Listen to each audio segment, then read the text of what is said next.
Guys, solar farming की और एक न्यू वीडियो में आपका स्वागत है। मुझे पता है कि वीडियो काफ़ी ज़्यादा लेट आ रहा है और इसके लिए आप लोगों ने काफ़ी ज़्यादा इंतज़ार भी किया है। लेकिन इस वीडियो को देखने से पहले आप पिछले वीडियो एक दो बार देख ले ताकि आपको रिमाइंड हो जाए। तो जैसे कि हमें पता है कि सेजुन को एक छोटे से पौधा मिलता है जो कि बोल भी सकती थी।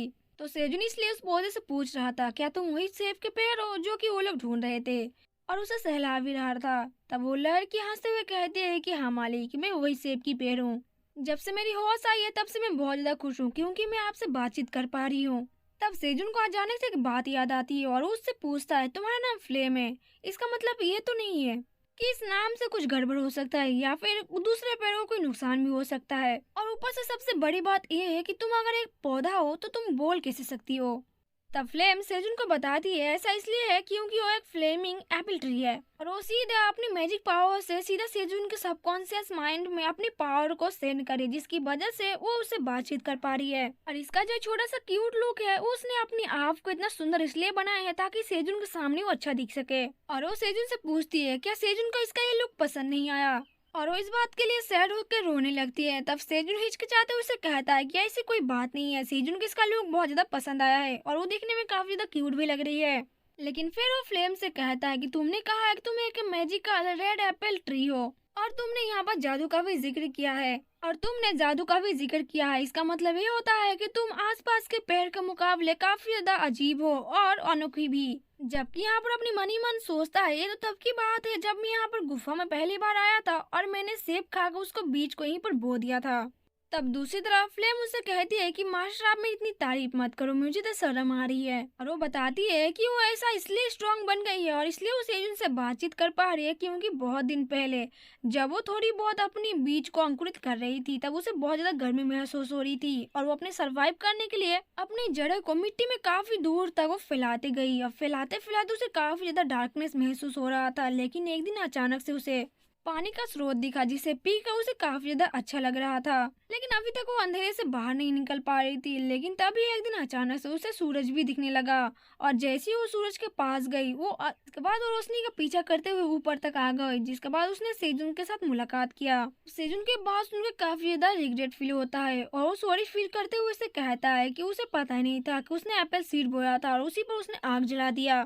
फ्लेम उसे कहती है कि सेजुन को रिग्रेट करने की कोई जरूरत नहीं है, बल्कि सेजुन की वजह से वो आज इतना स्ट्रांग बन पाई है, इसकी वजह से वो आग पर भी कंट्रोल पा सकती है।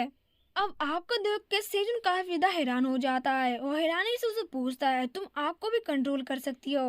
तब यहाँ पर फ्लेम हंसते हुए उससे कहती है कि हाँ बिल्कुल, उसका नाम फ्लेमिंग एप्पल ट्री है। वो कहते हैं कि जैसा उसका नाम है वैसा उसका काम है और वो अपना 2 इंच का सीना लेके काफी ज्यादा अपने आप पर प्राउड फील करती है। सेजुन ये देख के काफी ज्यादा हैरान था और उसके लिए ताली भी बजाता है। लेकिन फ्लेम उसे कहती है कि वो अभी तो इतना कर पा रही है, लेकिन जब वो बड़ी हो जाएगी तब सेजुन को काफी ज्यादा मदद भी करेगी। तब सेजुन ये बात सुनकर काफी ज्यादा खुश हो जाता है और वो अपने हाथों को उसके सर के पास ले जाके कहता है कि मुझे पता है कि तुम मेरी हेल्प जरूर करोगे, लेकिन अभी तुम्हें कोई भी मेहनत करने की जरूरत नहीं है क्योंकि मिट्टी के अंदर तुमने काफी ज्यादा मेहनत ऑलरेडी कर रखा है और वैसे भी तुम यहाँ पर कोई भी काम करने की जरूरत नहीं पड़ेगी। तुम यहाँ पर बिना किसी चिंता के आराम से खाओ पियो और धीरे धीरे ग्रो हो जाओ, क्योंकि अगर तुमने जल्दबाजी किया तो तुम बहुत जल्दी बीमार पड़ जाओगे, इसलिए तुम्हें किसी भी बात की चिंता करने की जरूरत नहीं है। तब ये बात सुनकर फ्लेम थोड़ी सी हैरान होती है, लेकिन वो सेजुन की बात मान जाती है। जिसके बाद वो हमें सीक्रेटली बताती है कि उसका रूट काफी ज्यादा बड़ा हो चुका है और वो वहाँ पर आदर पाने के लिए, मतलब सेजुन को और ज्यादा क्लोज जाने के लिए, वो सेजुन से ये बात छुपा के रखेगी कि उसका रूट काफी ज्यादा बढ़ चुका है और वो समय आने पर सेजुन को बता भी देगी। जिसके बाद सीन शिफ्ट होता है, हमें 39 फ्लोर का सीन दिखाया जाता है जहाँ पर हम देख सकते हैं कि मास्टर डोंगसिक ने थियो को घेरा रखा था और मास्टर थियो से पूछता है कि थियो मुझे बताओ पार्क सेजुन कहाँ पर है। थियो ये बात सुनकर काफी ज्यादा घबराया और लग रहा था और यहाँ पर डोंगसिक को भी एक बात याद आती है कि बहुत दिन पहले थियो ने उसे बताया था कि उसने थियो को मुंह से सुना था कि पार्क सेजुन ने उसकी लाइफ बचाई है और पार्क सेजुन 40 फ्लोर पर रहता है। और ये बात याद आने पर डोंगसिक मास्टर को भी ये बात बताता है। तब थियो उसकी बात सुन के ऐसा कहता है कि मैंने तो ऐसा कभी कुछ बोला ही नहीं था। तब मास्टर थियो को बताता है कि देखो, पार्क सेजुन ने अभी सारी दुनिया को आकर्षण अपने ऊपर केंद्रित किया है और दुनिया के सारे लोग उसे ढूंढ रहे हैं। वैसे तो मुझे पता नहीं है कि तुम लोग टावर के लोग रहते कैसे हो, लेकिन अभी के लिए जो पार्क सेजुन है वो बहुत ज्यादा इम्पोर्टेंट हो गया हमारे ह्यूमन नेचर के लिए। टावर के बाहर के लोगों को पार्क सेजुन की बहुत ज्यादा जरूरत है। तो अब तुम मुझे बताओ कि कौन से फ्लोर पर अभी सेजुन है और वहाँ पर वो कर क्या रहा है।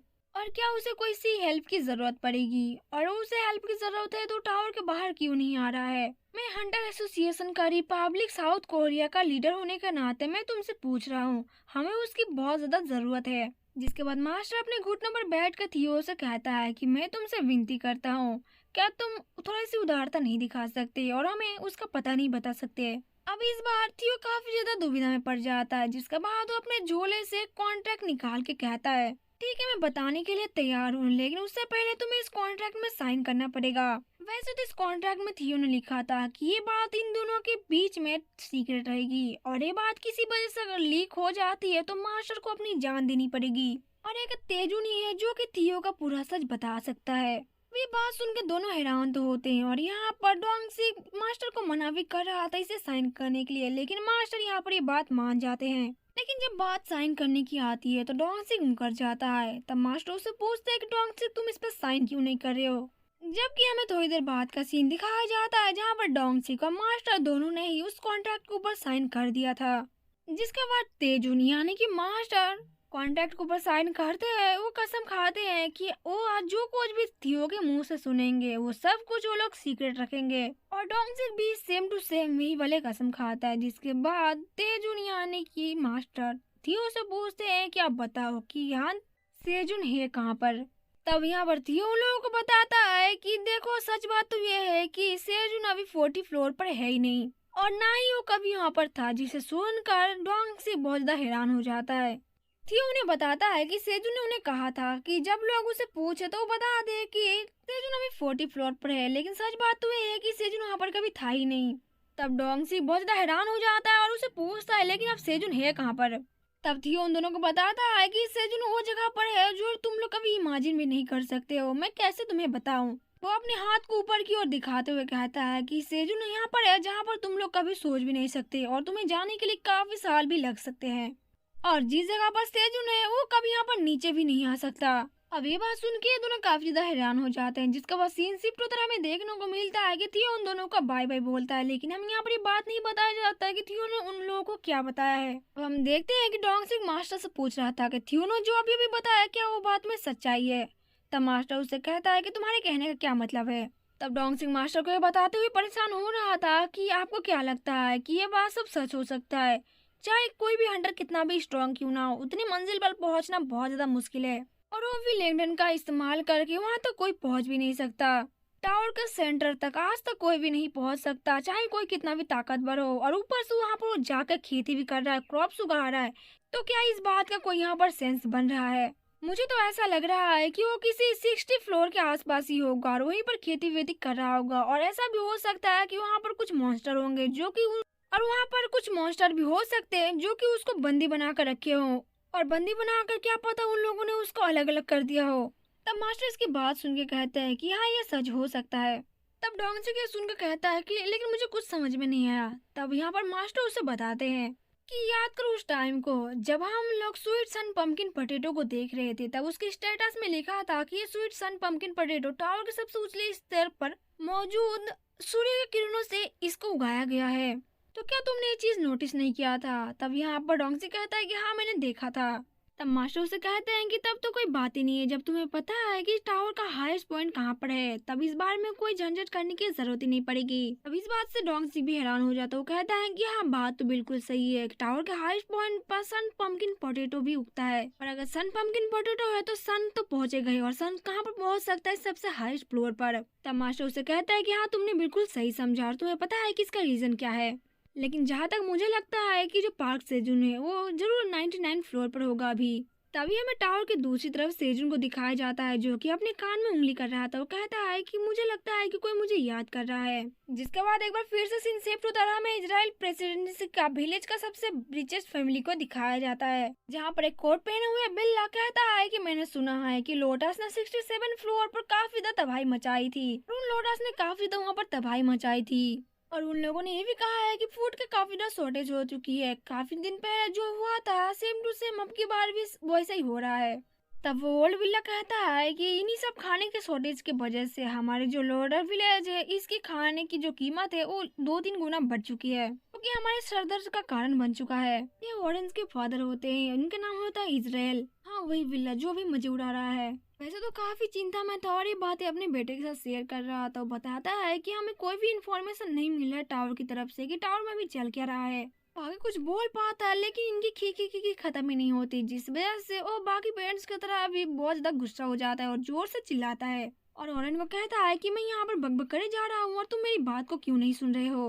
बाबू सुना करते हुए ऑरेंज से कहता है कि आपने तो मुझे डरा ही दिया, मेरी हार्ट बीट अभी अपने हार्ट से निकल के बाहर आ जाती। मैं आपकी बातें सुन रहा हूँ, आप जो कह रहे हैं मुझे सुनाई दे रहा है। मैं बस एक बात कहना चाह रहा हूँ, लड़ाई की क्या जरूरत है जब हमारे पास इतने सारे पैसे हैं। तब उसकी बिल्ली बोलती है कि बाबू, आपके बापू ने मुझे डरा दिया। और इन बिल्ली को संभालते हुए कहता है कि मेरी बाबू डर गई, कोई बात नहीं बाबू, मैं तुम्हारे पास हूँ। वे देखते हो उसके बापू बड़ा गुस्सा हो जाता है, उसके ऊपर चिल्लाते हुए कहता है कि अपनी एज में ऐसा बकवास करना बंद करो। अपना जवानी का जोश पूरा करने के लिए तुम काम पे ध्यान बिल्कुल नहीं दे रहे हो। अभी कभी उठो और जल्दी से खाना खरीदने के लिए जाओ। अगर तुम यहाँ से नहीं उठे और काम पे नहीं गए तो मैं तुम्हें बहिष्कार कर दूंगा, यानी कि तेज पुत्र कर दूंगा। लेकिन हमें जानने को मिलता है कि वो तो अपनी बाप की बात मान ही नहीं रहता, जिसकी वजह से हमें एक जोरदार आवाज सुनने को मिलता है कि जाओ तो अब तेजु पुत्र हो चुके हो। भाई वो तेजु पुत्र मीन संपत्ति से बेदखल कर देना। तभी हमें देखने को मिलता है कि औरन अब महल से बाहर था और वो अपने बाप के ऊपर चिल्लाते हुए कहता है कि ये बूढ़ा अपने आप को समझता क्या है। उसे क्या लगता है कि मैं ये सब कर नहीं पाऊंगा, मेरा नाम भी ऑरेन है ऑरेन, और मैं कुछ भी कर सकता हूँ। एक मामूली सा खाना खरीदने में इतना क्या जाता है तुमको, बस खाना ही तो खरीदना है, पैसे दो और खाना खरीद लो। जिसके बाद वो वहाँ से जाने लगता है और कहता है कि अभी मुझे एक पोर्टर की जरूरत है, और वो अपने साथियों को अपने पीछे आने को कहता है। और यहीं पर हमें उस गॉब्लिन को भी दिखाया जाता है जो कि ऑरेन की बातें सुन रहा था और एक इवेल से स्माइल देता है।